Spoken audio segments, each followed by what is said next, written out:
சிவபெருமான் கூடவே இருக்காருங்கிறது உண்மை. அதனாலதான் சிவனடியார்களோட அடையாளமாக விபூதியும் ருத்ராட்சமும் திகழுது. ஒரு முறை மேல உள்ள தேவர்கள் எல்லோரும் என்ன கீழையும் ஒரு சிவபெருமான் இருக்காரே அப்படின்னு ஒருத்தருக்கு ஒருத்தர் கேட்டுக்கிட்டாங்களாம்.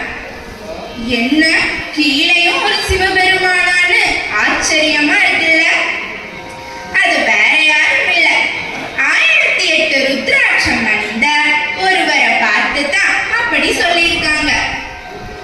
அப்ப பார்த்துக்கோங்க ருத்ராட்சத்தின் மகிமை எவ்வளவு பெரியதுன்னு. அடுத்து திருநீர். இது ஒரு பெரிய மாமருந்து. இந்த உலகத்துல எதை எரிச்சாலும் மிஞ்சுவது சாம்பல் மட்டும்தான். நாம செய்யற பாவ புண்ணியத்தை தவிர நம்மிடம் உள்ள பணமோ பொருளோ சொத்தோ சுகமோ எதுவுமே நம்ம கூட வர போறதில்லை.